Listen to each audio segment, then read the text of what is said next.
ઓમ શ્રી ગણેશાય નમઃ. જય શ્રી કૃષ્ણ મિત્રો. આજે હું સરસ મજાની માં લક્ષ્મીની વાર્તા કહેવા જઈ રહી છું. આ વાર્તા જે કોઈ સાંભળશે તેના ઉપર માં લક્ષ્મી સદાય કૃપા બનાવી રાખશે. તો મિત્રો, આ લક્ષ્મીજીની પવિત્ર વાર્તા પૂરી ધ્યાનથી અંત સુધી સાંભળજો. આ એક ભક્તિભાવની વાર્તા છે અને આ વાર્તામાંથી એવું શીખવા મળે છે કે જો આપણે કોઈ પણ ભગવાનની પૂરી શ્રદ્ધા ભાવથી આપણે એનું ભક્તિ કરીએ છીએ, પૂજા પાઠ કરીએ છીએ, તો ભગવાન તે પૂજા પાઠનું ફળ આપણને જરૂર આપે છે અને એ ક્યારેય નિષ્ફળ નથી જતું. આ વાર્તામાં એક છોકરી છે, નાદાન છે, જે માની ભક્તિ કરે છે, તો એને શું ફળ મળે છે તે આ પવિત્ર વિડીયોમાં તમે સાંભળજો. એક સમયની વાત છે. એક શહેરમાં એક બહુ જ ઈમાનદાર અને ગરીબ વ્યાપારી માણસ રહેતો હતો. તે વ્યાપારીની ઘરે એક દીકરી છે. હવે એ વ્યાપારીની દીકરીને રોજ પીપળાના ઝાડને પાણી ચડાવવાની ટેવ. રોજે જ ભગવાનની આ પૂજા કરે, પીપળાના ઝાડને તે પાણી રોજે જ ચડાવે. અને જે પીપળાના ઝાડને તે પાણી ચડાવતી હતી રોજે, તો તે પીપળાના ઝાડની એક ખાસ વાત હતી કે તે પીપળાના ઝાડમાંથી માતા લક્ષ્મી રોજ પ્રગટ થતા અને થોડી વાર ત્યાં રહેતા અને પછી ત્યાંથી ચાલ્યા જતા. તો એક દિવસ જ્યારે તે છોકરી પીપળાના ઝાડને જળ ચડાવવા માટે આવી, તો તે સમયે પીપળાના ઝાડમાંથી માતા લક્ષ્મી પ્રગટ થયા અને લક્ષ્મી માતાએ એ છોકરીને પૂછ્યું કે શું તું મારી સખી સહેલી બનીશ, મારી મિત્ર બનીશ? પણ તે વેપારની છોકરી નાદાન હતી. એટલે લક્ષ્મી માને કહે છે કે માં, હું પહેલાં મારા ઘરે જઈને મારા પિતાજીને પૂછી લઉં અને પછી હું તમને કહીશ. અને પછી તે વેપારીની છોકરી ઘરે આવે છે અને પછી તેના પિતાજીને આ વાત કહે છે કે પિતાજી, જ્યારે હું પીપળાના ઝાડને પાણી ચડાવી રહી હતી, તો તેમાંથી માં લક્ષ્મી પ્રગટ થયા અને માતા લક્ષ્મીએ મને કહ્યું કે શું તું મારી સખી સહેલી બનીશ, મારી મિત્ર બનીશ?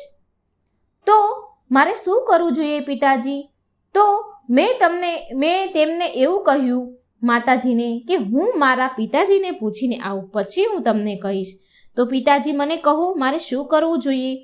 આ સાંભળી વ્યાપારી તેના પિતાજી ખૂબ ખુશ થયા અને બોલ્યા કે સ્વયં લક્ષ્મી માતાએ તને સખી બનાવવાનું કહ્યું? અરે દીકરી, આનાથી મોટું સૌભાગ્ય બીજું શું હોય કે માતા લક્ષ્મી તને સહેલી બનાવવા માંગે છે? બેટા, જા તું માતાજીને જઈને હા કહે છે કે હું તમારી સખી સહેલી બનીશ. અને બીજા દિવસે તે છોકરી પીપળાના ઝાડને પાણી ચડાવવા માટે જાય છે. અને જ્યારે તે પાણી ચડાવવા ગઈ ત્યારે ફરીથી મા લક્ષ્મી તે પીપળાના ઝાડમાંથી પ્રગટ થયા અને ફરીને મા લક્ષ્મીએ તે વ્યાપારીની દીકરીને પૂછ્યું કે બેટા, તું મારી સખી સહેલી બનીશ? ત્યાર પછી તે વ્યાપારીની દીકરી બોલી, હા મા લક્ષ્મી, હું તમારી સહેલી જરૂર બનીશ. લક્ષ્મી માતા અને તે વેપારીની છોકરી હવે સહેલી બની ગયા, બહેનપણીઓ બની ગયા. થોડા સમય બંનેને સાથે વીત્યો. રોજ જે આ પાણી ચડાવવા જાય, માતાજી તેમાંથી પ્રગટ થાય અને રોજ જે બંને વાતો કરે અને બંને પાક્કી સહેલી બની ગઈ. એક દિવસ જ્યારે વ્યાપારીની છોકરી જળ ચડાવવા માટે ગઈ, તો ત્યારે લક્ષ્મી માતાએ વ્યાપારીની છોકરીને પૂછ્યું કે તું મારા ઘરે ભોજન કરવા માટે આવજે. હવે આ માતા લક્ષ્મી અને દીકરી એટલી બધી મિત્રતા બંને વચ્ચે બની ગઈ, ગાઢ મિત્રતા બની ગઈ. એટલે માતા લક્ષ્મીએ તેને ભોજન કરવા માટે તેના ઘરે આમંત્રિત કરી. હવે આ વાત તે છોકરીએ ઘરે જઈને તેના પિતાજીને કહ્યું. માતા લક્ષ્મી મને ઘરે બોલાવે છે જમવા માટે, તે તેના પિતાજીને કહે છે. શું લક્ષ્મી માતા ઘરે જમવા માટે, લક્ષ્મી માતાના ઘરે જમવા માટે હું જઈ શકું ખરી પિતાજી? તેના પિતાજીની તે આજ્ઞા લે છે. આ વાત સાંભળી પેલા વ્યાપારી, તેના પિતા તો એટલા બધા ખુશ થઈ ગયા કે માતા લક્ષ્મી મારી દીકરીને સ્વયં તેના ઘરે જમવા બોલાવે છે. લક્ષ્મી માતાએ એના પિતા એને કહે છે કે શું લક્ષ્મી માતાએ તને જમવા માટે તારા ઘરે બોલાવી? તે આશ્ચર્યચકિત થઈ ગયા અને પછી કહ્યું, બેટા, આનાથી વધારે સૌભાગ્યની વાત શું હોય? કોણ એવું સૌભાગ્યશાળી હોય જેને મા લક્ષ્મી પોતાના ઘરે ભોજન કરવા માટે બોલાવે? બેટા, તું બહુ ભાગ્યશાળી છે. જા બેટા, તું મા લક્ષ્મીના ઘરે જમવા જજે. પછી બીજા દિવસે તે છોકરી માતા લક્ષ્મીના ઘરે જમવા માટે ગઈ અને જેવી તે છોકરી માતા લક્ષ્મીના ઘરે જમવા માટે ગઈ તો મા લક્ષ્મી તેની સહેલીનું સ્વાગત કર્યું. શાલ ઓઢાડીને મા લક્ષ્મીએ તેનું સન્માન કર્યું. તેને શાલ ઓઢાડી, તેને સોનાના સિક્કા આપ્યા અને સોનાની થાળી પણ આપી. ખૂબ માતા લક્ષ્મીએ તેની સહેલીનો આદર સત્કાર કર્યો અને બેસવા માટે તો સોનાનો બાજોટ પણ આપ્યો અને તેની સહેલીની, તેની સખી સહેલી, તેની બેનપણીને 36 પ્રકારના સ્વાદિષ્ટ ભોજન પણ જમાડ્યા. તે છોકરીએ પેટ ભરીને જમ્યું અને ખૂબ ખુશ થઈ, કારણ કે તે બહુ ગરીબ હતી. પછી તેના ઘરે જવાની તે તૈયારી કરવા લાગી. એટલે માતા લક્ષ્મી તેની સહેલીને કહે છે કે હું પણ તારા ઘરે જમવા માટે આવીશ. એટલે તે છોકરી બોલી, હા માતાજી, હા લક્ષ્મીમાં, જરૂર તમે મારા ઘરે જમવા આવજો, હું તમને સરસ જમાડીશ. પછી તે વ્યાપારીની છોકરી તેના ઘરે આવી ગઈ. ઘરે પહોંચી અને એક જગ્યા પર શાંતિથી ઉદાસ થઈને બેસી ગઈ. હવે વ્યાપારી તે સમયે ઘરે ન હતા અને થોડી વાર થઈ એટલે તે દીકરીના પિતા તે વ્યાપારી ઘરે આવ્યા અને તેણે જોયું કે તેની છોકરી ઉદાસ થઈ શાંતિથી એક જગ્યા પર બેસી ગઈ છે અને ચિંતા કરી રહી છે. અને પછી તેના પિતાજીએ તેને કહ્યું કે બેટા, તું કેમ ચિંતામાં છે? તારું મોં કેટલું બધું ઉદાસ છે અને આમ શાંતિથી કેમ બેસી રહી છે? શું વાત છે બેટા? ત્યારે તેની દીકરી બોલે છે કે પિતાજી, આજે હું માતા લક્ષ્મીના ઘરે જમવા ગઈ હતી. ત્યાં હું જમીને આવી છું અને મને માતા લક્ષ્મીએ કહ્યું કે હું પણ તારા ઘરે જમવા માટે આવીશ. એટલે માતા લક્ષ્મી આપણા ઘરે કાલે જમવા માટે આવવાના છે. પિતાજી, મા લક્ષ્મીએ મારું સ્વાગત બહુ સારી રીતે કર્યું.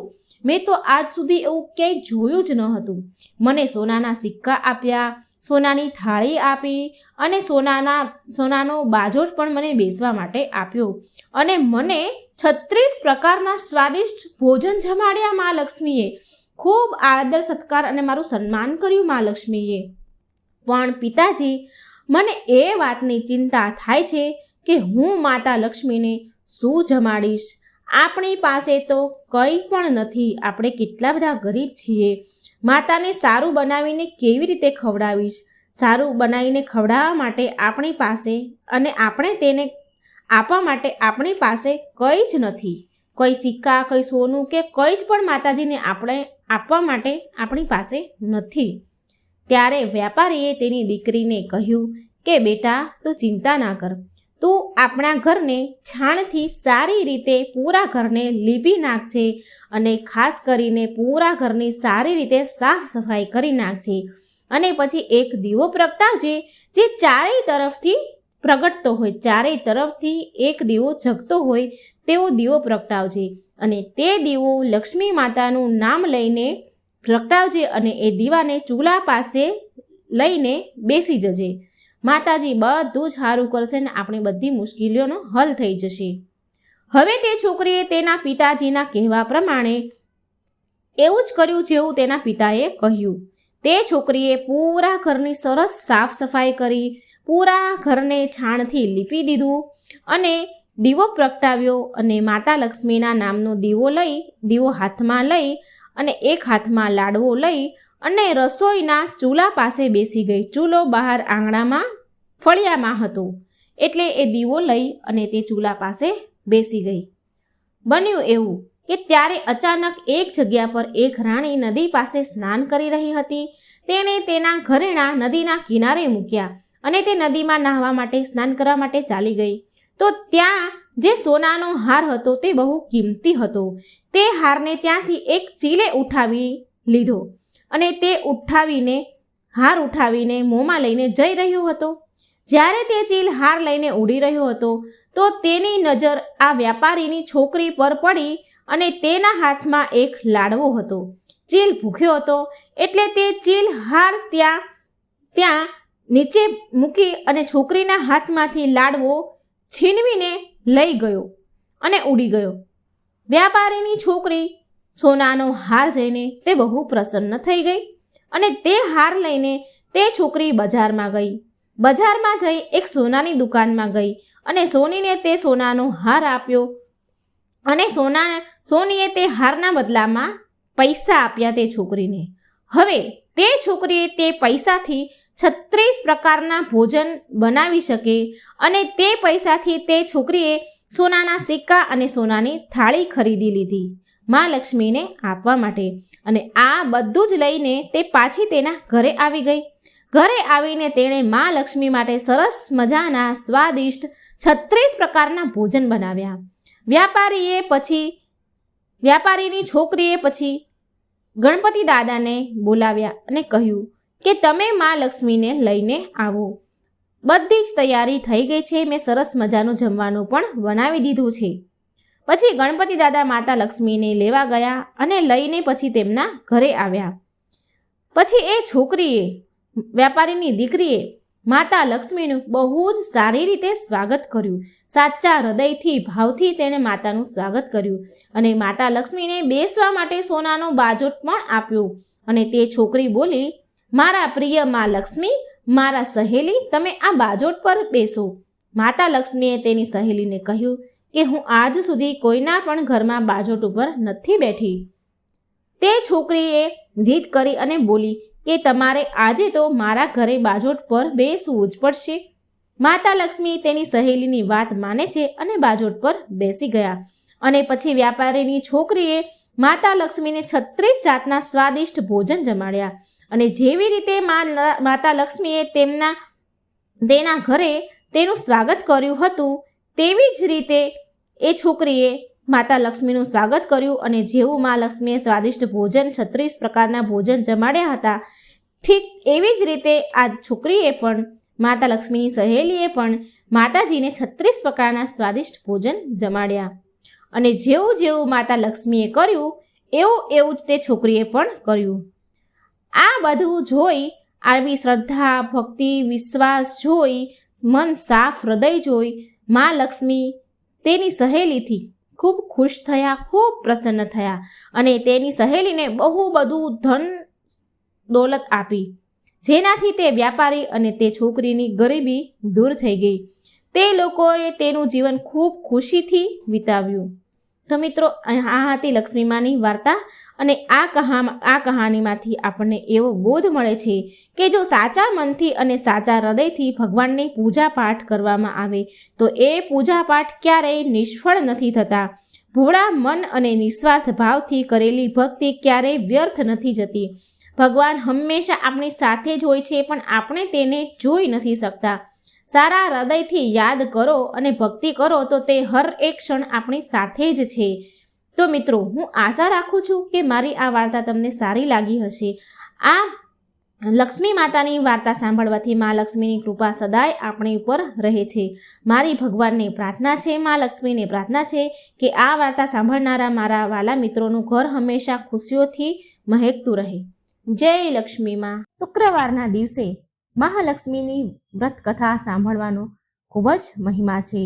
મહાલક્ષ્મી ખૂબ જ પ્રસન્ન થાય છે. તો મિત્રો, આપણે માતા લક્ષ્મીની, ભગવાન વિષ્ણુની સરસ મજાની કથા સાંભળીશું, માતાજીનો મહિમા સાંભળીશું. વિડીયો અંત સુધી જોજો. માતાજીની, લક્ષ્મીજીની વાર્તા અધૂરી છોડતા નહીં. પૂરા ધ્યાનથી, મનથી અંત સુધી વિડીયોને સાંભળજો. વિડીયો સારો લાગે તો લાઈક અને શેર કરવાનું ભૂલશો નહીં.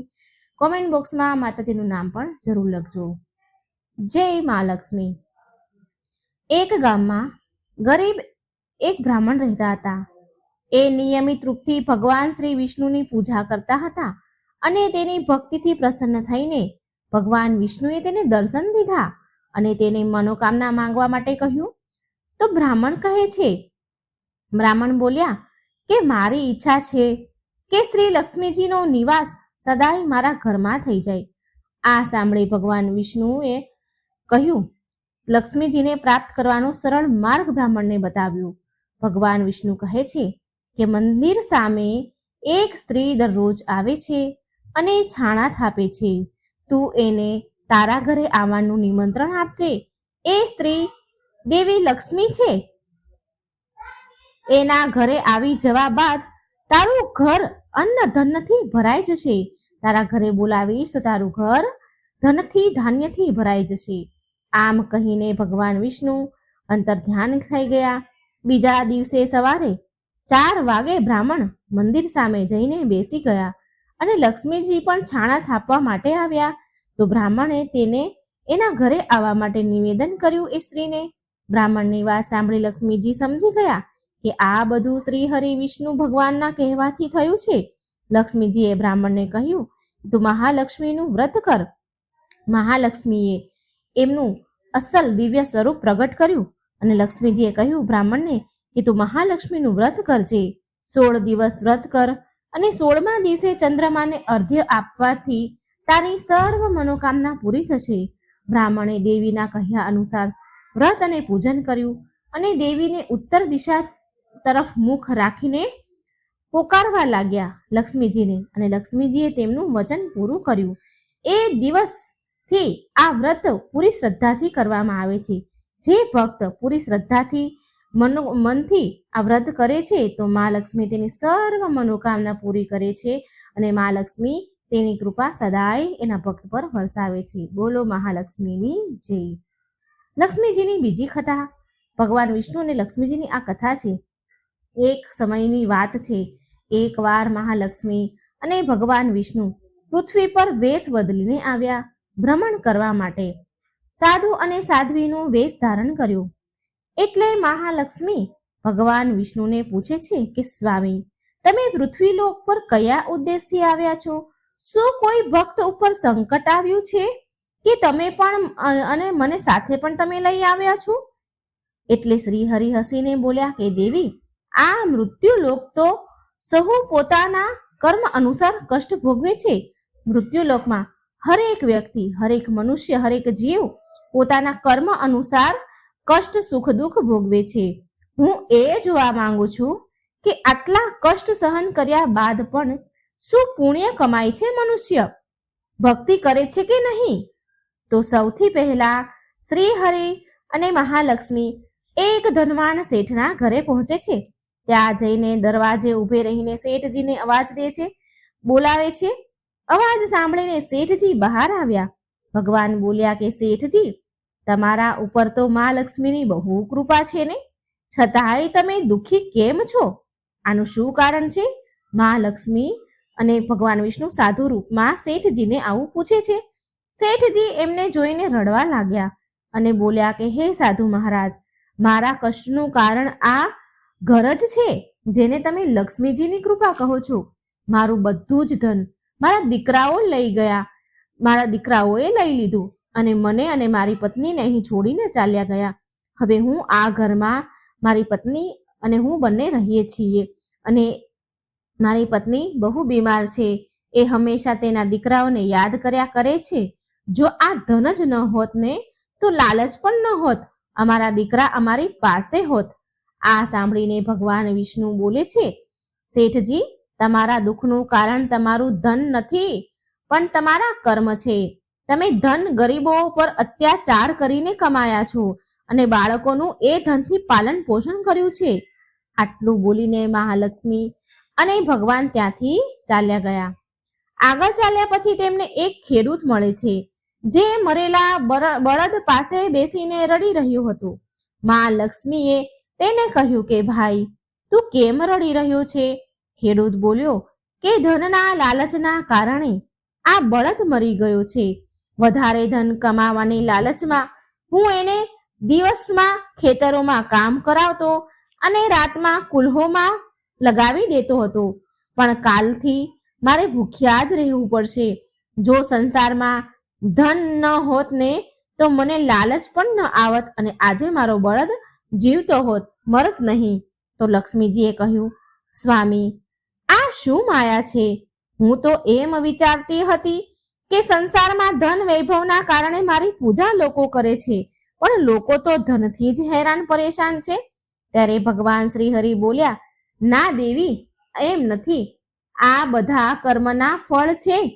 આ બળદ એક સાહુકાર હતો ગયા જન્મમાં, જે લોકોને ઉધાર તો આપતો, ઉધાર આપીને તેનો ગુલામ બનાવી લેતો હતો અને ખૂબ કામ કરાવી લેતો હતો અને એનાથી દિવસ રાત કામ કરાવતો.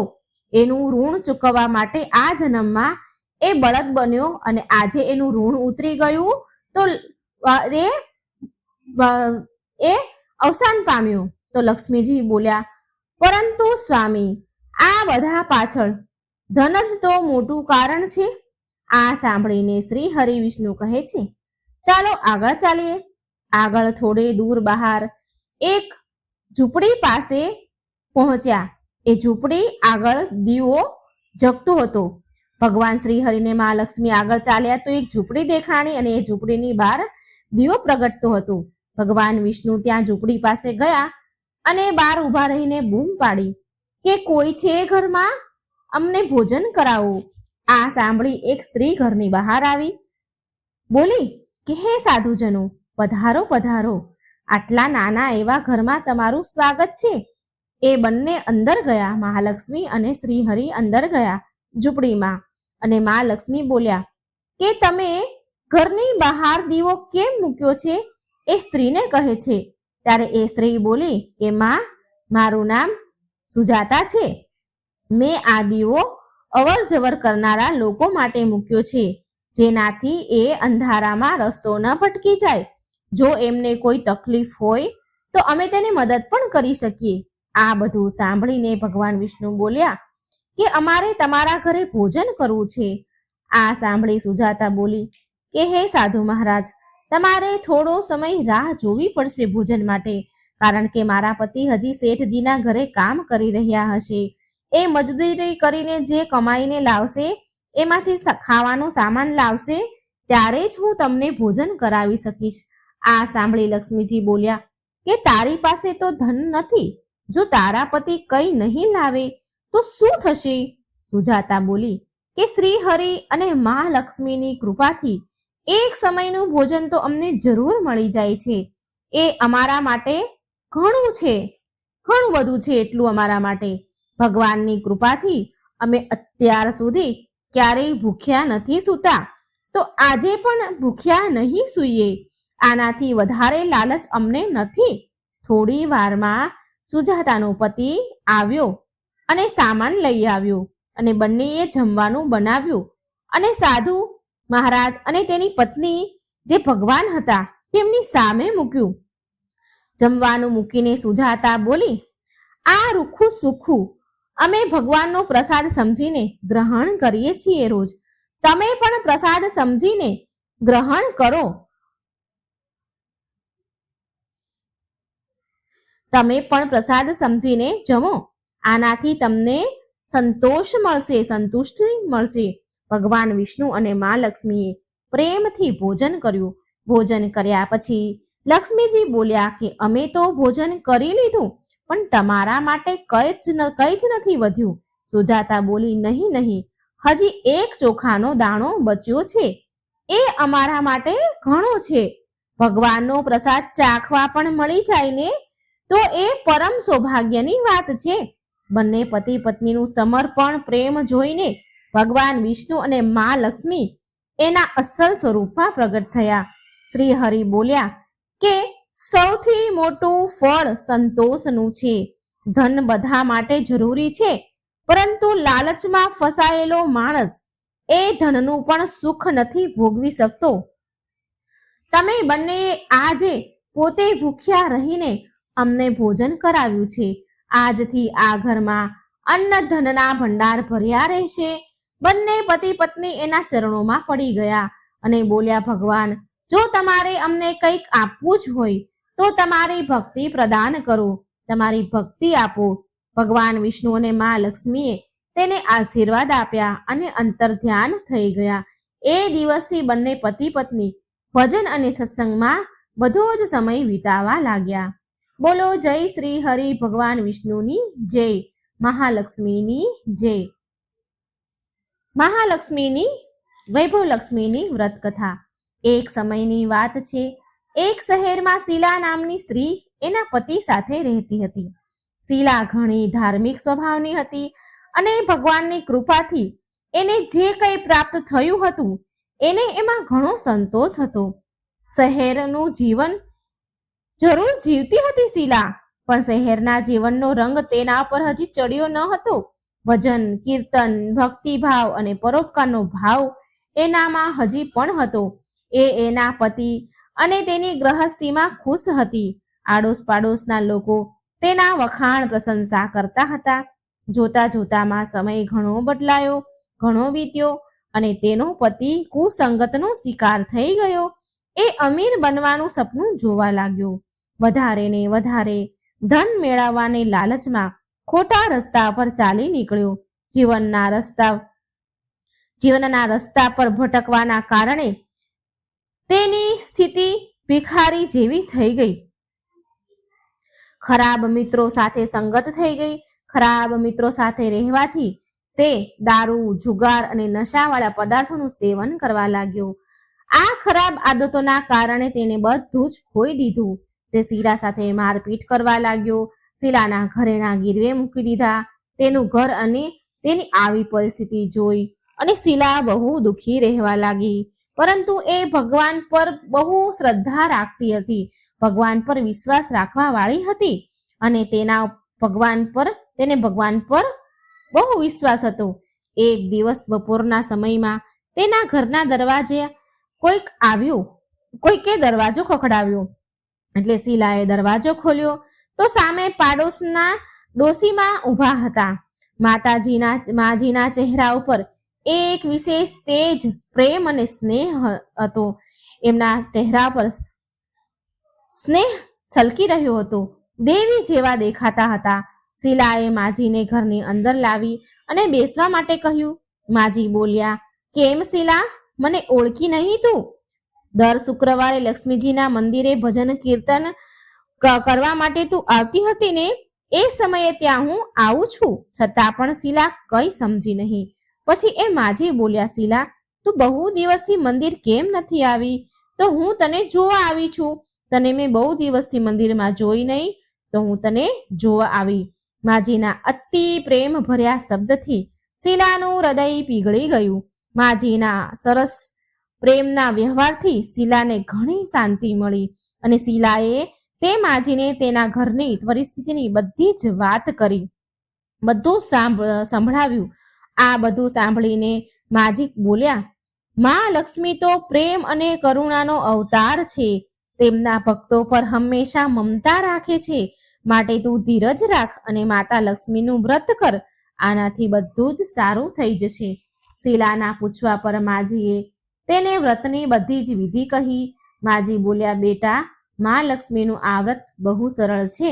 આ વ્રતને વૈભવ લક્ષ્મી વ્રત કહેવાય છે. આ વ્રત કરવાવાળાની બધી જ મનોકામના પૂરી થાય છે અને એ સુખ સંપત્તિ અને તેને યશ પ્રાપ્ત થાય છે. તે દિવસે વ્રતનો સંકલ્પ કર્યો. શીલા આંખો બંધ કરીને બોલી, તો આંખો ખોલી તો કોઈ સામે હતું નહીં. એ વિચારવા લાગી કે આ માજી ક્યાં ગયા? એ માજી બીજા કોઈ નહીં પણ સાક્ષાત માતા લક્ષ્મી હતા. બીજા દિવસે શુક્રવાર હતો તો સવારે વહેલા ઉઠી સ્નાન કરીને સ્વચ્છ વસ્ત્ર પહેરીને શીલાએ માજીના કહ્યા પ્રમાણે પૂરા મનથી વૈભવ લક્ષ્મીનું વ્રત કર્યું. અંતે પ્રસાદનો ભોગ લગાવ્યો. આ પ્રસાદ શીલાએ સૌથી પહેલા એના પતિને આપ્યો, તેના પતિને ખવડાવ્યો. પ્રસાદ ખાતાની સાથે તેના પતિના સ્વભાવમાં ઘણો બધો ફરક પડી ગયો. તેણે શીલાને મારકૂટ કરવાનું બંધ કર્યું અને હેરાન પણ ન કરી. તેના મનમાં વૈભવ લક્ષ્મી વ્રત માટે શ્રદ્ધા વધી ગઈ. શીલાએ પૂરી શ્રદ્ધા અને ભક્તિથી 21 શુક્રવારનું વ્રત પૂર્ણ કર્યું. 21મા શુક્રવારે કહ્યા પ્રમાણે ઉદ્યાપન વિધિ કરીને 7 સ્ત્રીઓને વૈભવ લક્ષ્મી વ્રતની 7 પુસ્તકો ઉપહારમાં આપ્યા. પછી માતા લક્ષ્મીના ધન લક્ષ્મીના સ્વરૂપની છબીને વંદન કરીને માને મનમાં તે પ્રાર્થના કરવા લાગી. ધન લક્ષ્મી સ્વરૂપની છબીને વંદન કરી અને પ્રાર્થના કરવા લાગી કે હે મા ધનલક્ષ્મી, મેં તમારું વૈભવ લક્ષ્મીનું વ્રત કરવાની માનતા કરી હતી. એ વ્રત આજે મેં પૂર્ણ કર્યું છે. મારી બધી જ વિપત્તિ સંકટ દૂર કરો માં. અમારું બધાનું કલ્યાણ કરજો. જેને સંતાન ન હોય તેને સંતાન આપો. સૌભાગ્યવતી સ્ત્રીને અખંડ સૌભાગ્ય આપો, કુંવારી દીકરીને મનગમતો ભરથાર આપો. તમારું આ ચમત્કારી વૈભવ લક્ષ્મી વ્રત જે પણ સ્ત્રી કરે તેની બધી જ વિપત્તિ દૂર કરો, બધાને સુખ સંપત્તિ આપો. આવું બોલીને લક્ષ્મીજીના ધનલક્ષ્મી સ્વરૂપની છબીને શીલાએ પ્રણામ કર્યા. વ્રતના પ્રભાવથી શીલાનો પતિ સારો બની ગયો.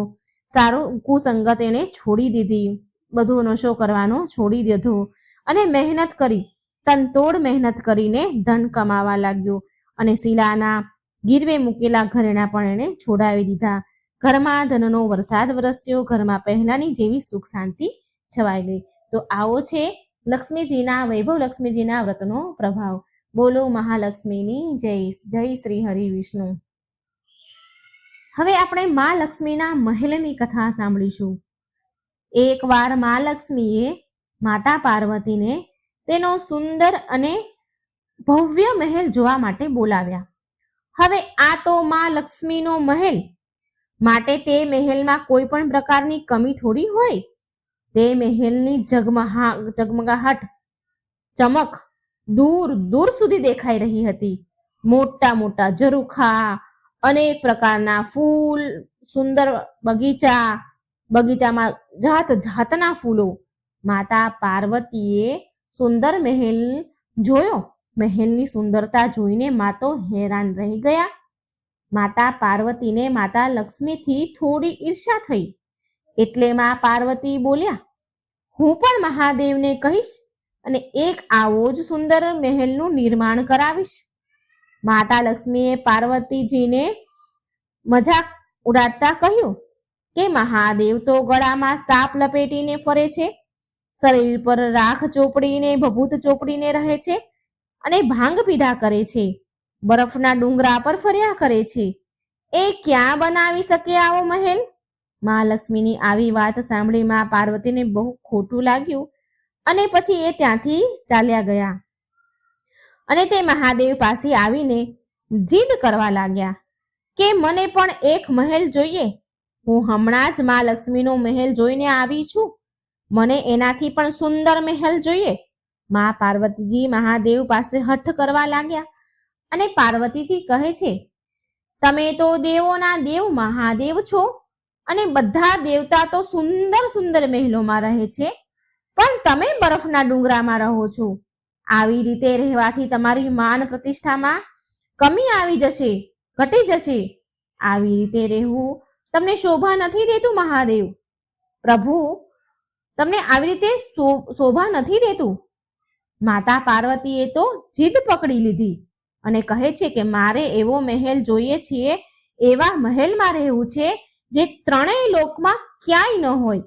મહાદેવ બધું જ જાણતા હતા, પણ તે પાર્વતીજીને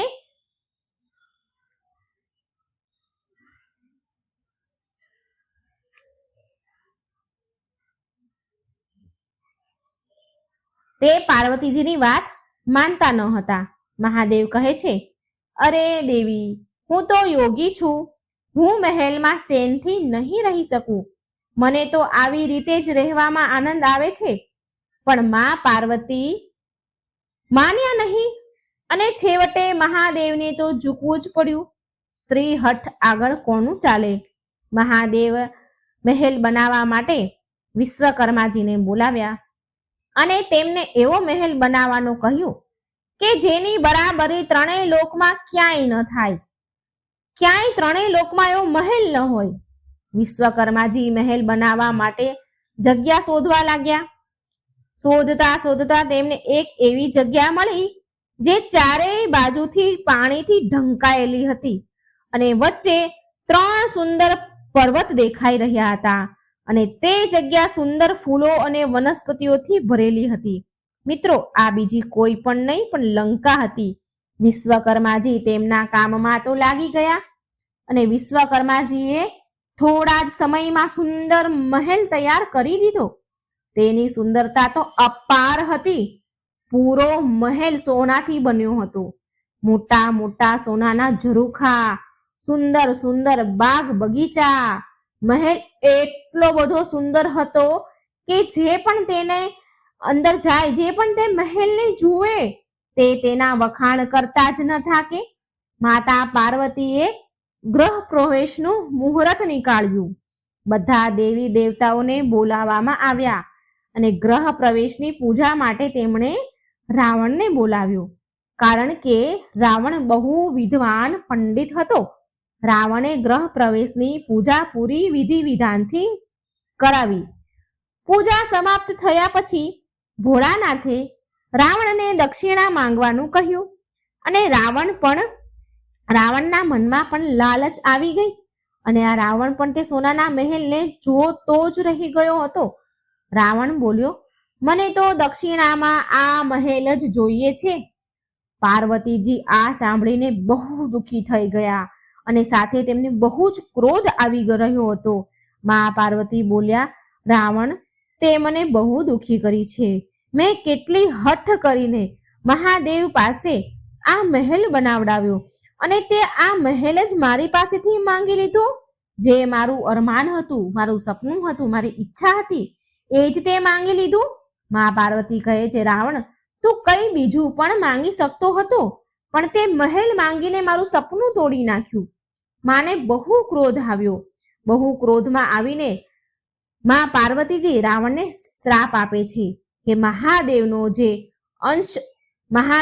જ એક અંશ એક દિવસ આ મહેલને બાળીને રાખ કરી દેશે અને તેની સાથે જ તારા કુળનો પણ વિનાશ પ્રારંભ થઈ જશે. તે મા પાર્વતીનો જ શ્રાપ હતો, જેના કારણે ભગવાન શિવનો અવતાર હનુમાનજીએ લંકાને સળગાવી દીધી હતી. તો મિત્રો, આ હતી મહાલક્ષ્મી અને મા પાર્વતીની સરસ મજાની વાર્તા. એક દિવસ લક્ષ્મીજીની મોટી બહેન જ્યેષ્ઠાએ મા લક્ષ્મીને પૂછ્યું, બહુ દિવસથી એક વાત મારા મનમાં ખૂંચી રહી છે. વિચાર કરું છું કે તને પૂછું કે નહીં. એટલે મા લક્ષ્મી કહે છે, બોલો મોટી બહેન, તમારા મનમાં એવી તે શું વાત છે? તારા મનમાં જે પણ વાત હોય, જે પણ સવાલ છે, નિસંકોચ મને પૂછી લે. આમ પણ કોઈ પણ વાત મનમાં ન રાખવી જોઈએ. તેનું સમાધાન કરી લેવું જ એ જ બુદ્ધિમત્તા છે, બુદ્ધિમાની છે. આમ હસીને મા લક્ષ્મી મોટી બહેનને કહે છે. એટલે મા લક્ષ્મીની મોટી બહેન જ્યેષ્ઠા બોલે છે, કુલક્ષ્મી છે જેનું નામ, હું હંમેશા વિચાર કરતી રહું છું કે સુંદરતામાં તો આપણે બંને બરાબર છીએ અને છતાં પણ ઘણા લોકો તારો આદર સત્કાર કરે છે. બધા લોકો તારો આદર સત્કાર કરે છે, તને માન આપે છે અને હું જ્યાં પણ જાઉં ત્યાં ઉદાસી છવાઈ જાય છે. મારે લોકોની નફરત, ઘૃણા અને ક્રોધનો શિકાર થવું પડે છે. જો કે આપણે બંને સગી બહેનો છીએ, તો પછી આમ કેમ? આ સાંભળી મા લક્ષ્મીજીએ તેની મોટી બહેનને હસીને જવાબ આપ્યો. મા લક્ષ્મી જવાબ આપે છે કે બહેન, સગી બહેન કે સુંદરતા હોવાના કારણે આદર સન્માન માન મળે એવું નથી હોતું. આદર સન્માન મેળવવા માટે આપણે કંઈક કરવું પડે છે. લોકો મારો આદર સત્કાર, મને માન એટલા માટે આપે છે, મને એટલા માટે પૂંજે છે કેમ કે હું જેના પણ ઘરે જઉં છું ત્યાં સુખ સુવિધાના સાધન જોડી દઉં છું. સંપત્તિ અને વૈભવથી આનંદિત થઈને લોકો મારો ઉપકાર માને છે અને ત્યારે મારી પૂજા થાય છે. અને આ તરફ બહેન, મોટી બહેન, તમારી એવી હાલત છે કે જેના પણ ઘરે તું પગ મૂકે, જ્યાં પણ જાય ત્યાં તેના ઘરમાં ગરીબી, રોગ અને મુશ્કેલીઓ આવે છે.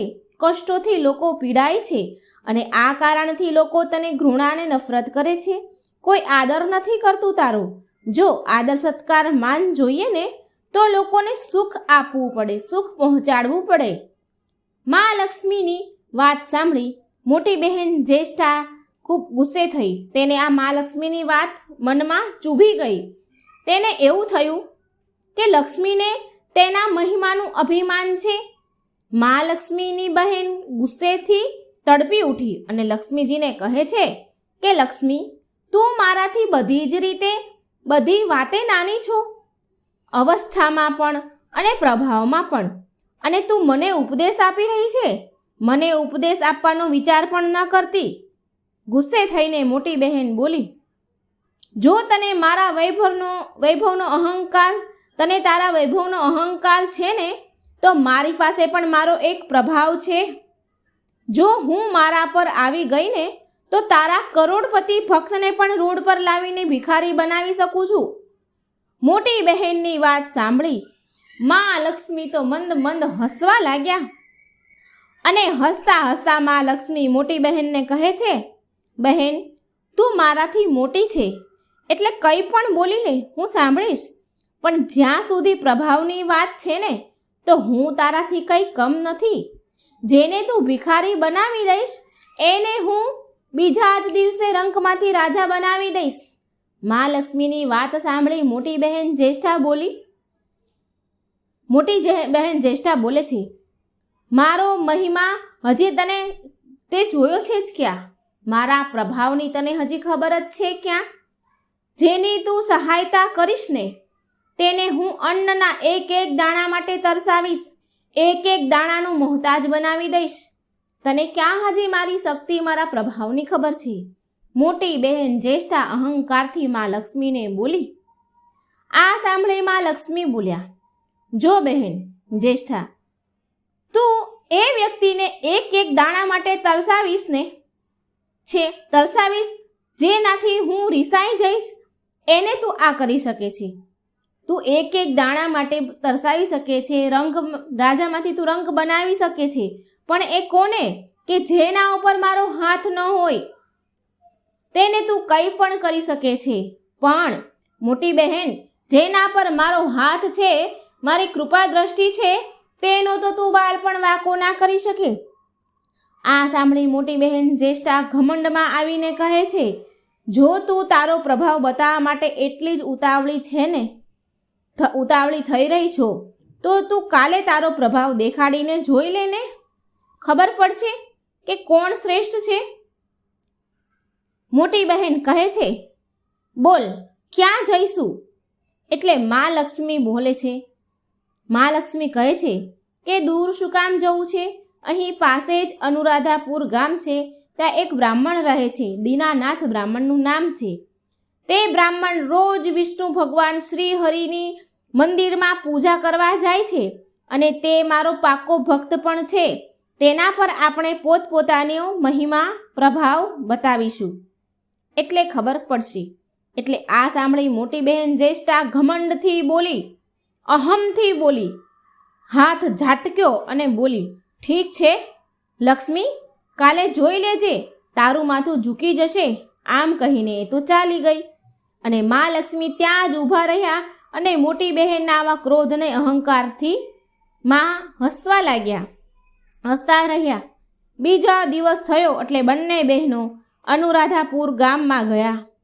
ત્યાં વિષ્ણુ ભગવાનના મંદિરમાં પહોંચી ગયા.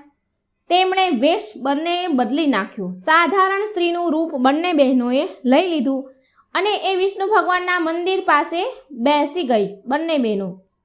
આવતા જતા બધા જ લોકોની નજર તો તે બંને બહેનો પર પડે છે, પણ કોઈ ખાસ ધ્યાન નથી આપતું, કારણ કે ધ્યાન દેવાવાળી કોઈ વાત ન હતી. એટલે કે કારણ કે એક મંદિર હતું તે, અને મંદિરમાં તો રોજ દિન દુખિયા આવતા જ રહે છે, અને આ બંને બહેનોએ સાધારણ રૂપ લીધું હતું. ત્યાં આવવાવાળા કોઈને કોઈ પરેશાનીઓથી ઘેરાયેલા રહેતા હતા, તો પછી તે લોકોની બીજાની તકલીફનું શું ભાન હોય. થોડી વાર થઈ એટલે દીનાનાથ નામનો બ્રાહ્મણ આવ્યો. બંને બહેનોની નજર તેના ઉપર પડી. જ્યારે તે બ્રાહ્મણ પૂજા કરીને મંદિરમાંથી પૂજા કરીને પાછો આવતો હતો ત્યારે માં લક્ષ્મીની મોટી બહેન લક્ષ્મીને કહે છે, જો તારો ભક્ત આવી રહ્યો છે, બની શકે તો એની કંઈ સહાયતા કરજે. હા કરું છું, આમ માં લક્ષ્મી બોલ્યા અને કહ્યું કે તું જો, હું મારો પ્રભાવ, મારો મહિમા બતાવું છું. આમ કહી માં લક્ષ્મીએ એક મોટી વાંસની લાકડી, જ્યાં દીનાનાથ બ્રાહ્મણ પૂજારી ચાલી રહ્યો હતો, એ રસ્તા પર મોટી વાંસની લાકડી મૂકી દીધી. તે વાંસના લાકડીમાં સોના મોહર ભર્યા હતા, સોનાના સિક્કા ભર્યા હતા. એ પોલાણ ભરી લાકડી હતી. પછી મોટી બહેન જ્યેષ્ઠાએ વાંસના તે ટુકડાને હાથ અડાડી દીધો અને પછી મા લક્ષ્મીને કહે છે, હવે જો તું મારો પ્રભાવ. પૂજા કરીને આવતા બ્રાહ્મણે રસ્તામાં વાંસની લાકડી જોઈ અને તેને ઉઠાવી લીધી. લાકડી ખાસી મોટી હતી. એ બ્રાહ્મણે એમ વિચાર કરીને તે લાકડી ઉઠાવી કે કંઈ ને કંઈ કામ લાગશે, ઘરમાં તો 100 જરૂરત હોય છે, ચાલ લઈ લઉં.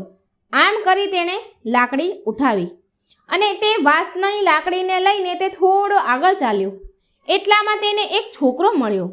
છોકરાએ બ્રાહ્મણને પહેલાં રામ રામ કર્યા છોકરાએ, અને પછી નમ્રતાથી બોલ્યો કે હે બ્રાહ્મણ દેવ દીનાનાથ, મને મારા ઘરના ખાટલા બનાવવા માટે બિલકુલ તમારા હાથમાં જે વાંસની લાકડી છે ને એવી જ જોઈએ છીએ.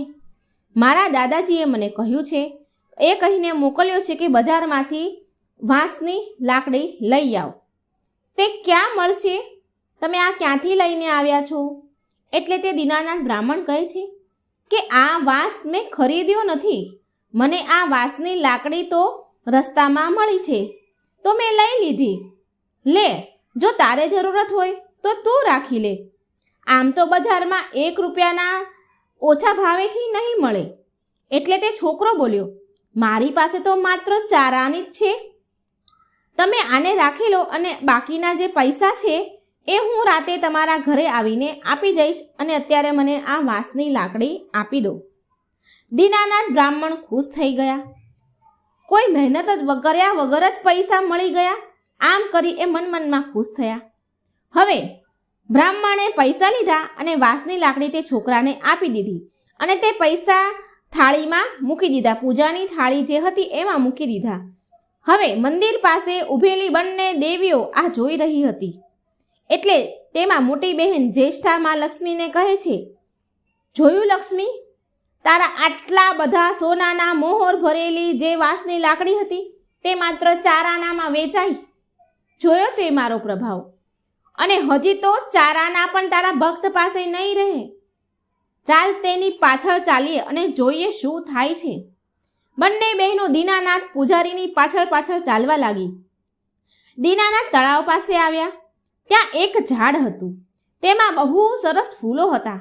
એટલે તે ફૂલ પૂજા માટે લઈ લે છે. તેના હાથમાં જે પૂજાની થાળી હતી તે નીચે મૂકી એમણે અને ફૂલ તોડવા લાગ્યા. જ્યાં એને થાળી નીચે મૂકી તો તે એક છોકરો આવ્યો. એ છોકરો નાનો હતો થોડો, તેણે ધીરે રહીને પેલી થાળીમાંથી 4 આના લઈને ભાગી ગયો. દીનાનાથને આ વાતની ખબર ન હતી, કારણ કે તે ઝાડમાંના ફૂલ તોડતા હતા. દીનાનાથ ફૂલ તોડીને તેના ઘર તરફ જાય છે તેટલામાં દીનાનાથને તે છોકરો પાછો મળ્યો, જે વાંસની લાકડી લઈને 4 આના આપીને ગયો હતો. હવે તે છોકરો તે બ્રાહ્મણ દીનાનાથને કહે છે કે આ વાંસની લાકડી મારા ખાટલા બનાવવા માટે કામની નથી. મારા દાદાજીએ કહ્યું કે આ વાંસનું લાકડું બહુ ભારે છે, થોડું હલકું જોઈએ, માટે મારા માટે આ ખાટલા બનાવવા માટે આ બરાબર નથી. એટલે તમે આ પાછી લઈ લો અને મને મારા પૈસા પાછા આપી દો.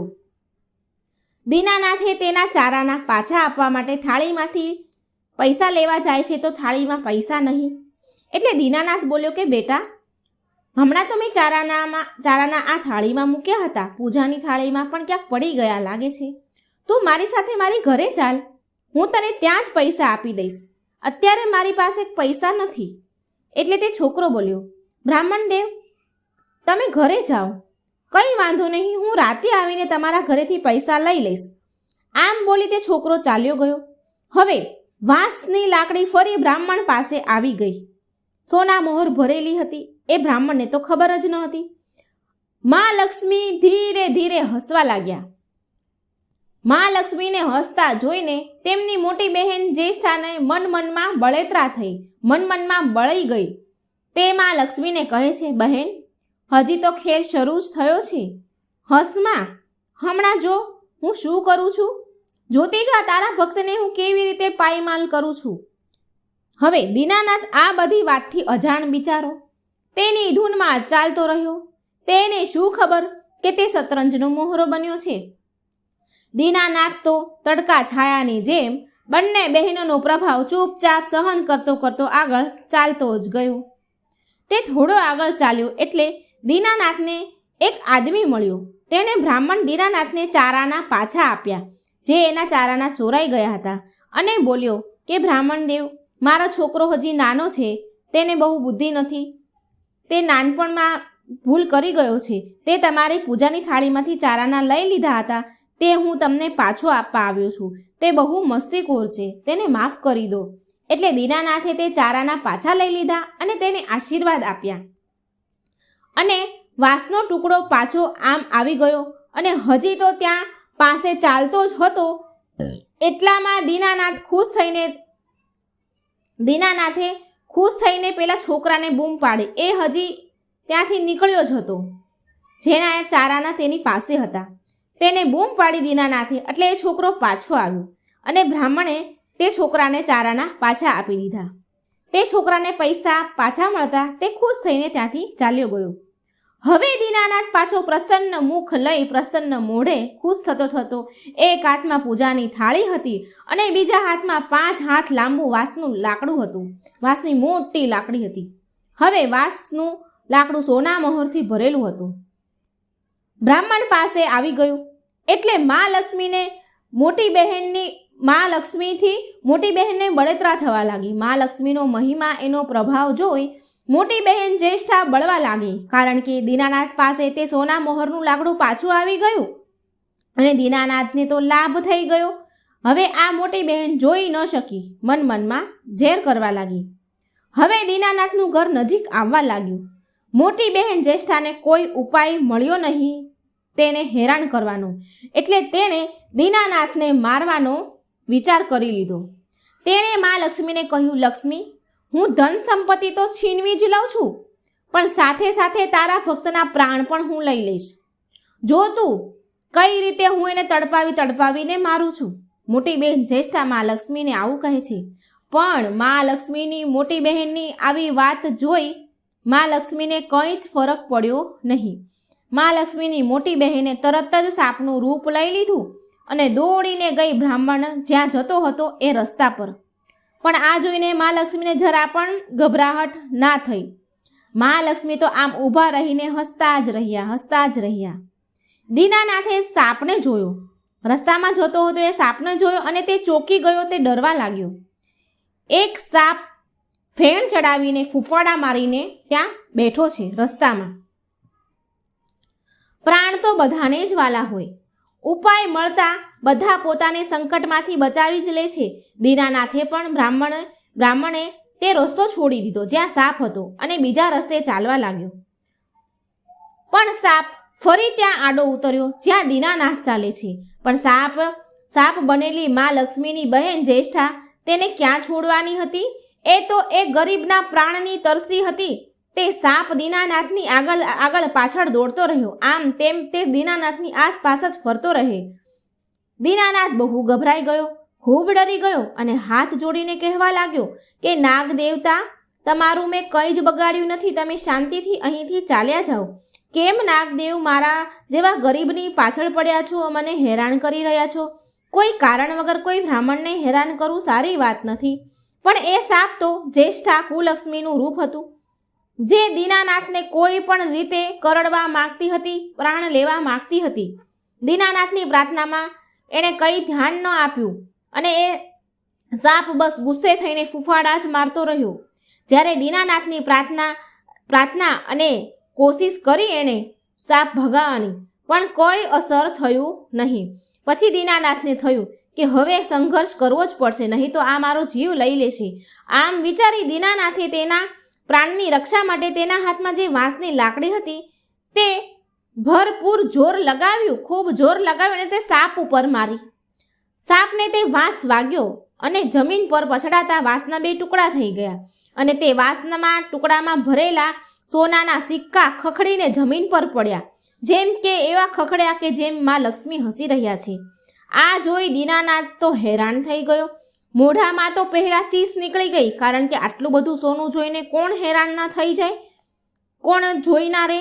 આંખો ફાડીને તે તો ઊભો જોતો જ રહ્યો. તે સોનાના સિક્કાના મોહરને જોતો જ રહી ગયો અને એક પલ તો તે દીનાનાથ સાપને ભૂલી જ ગયો.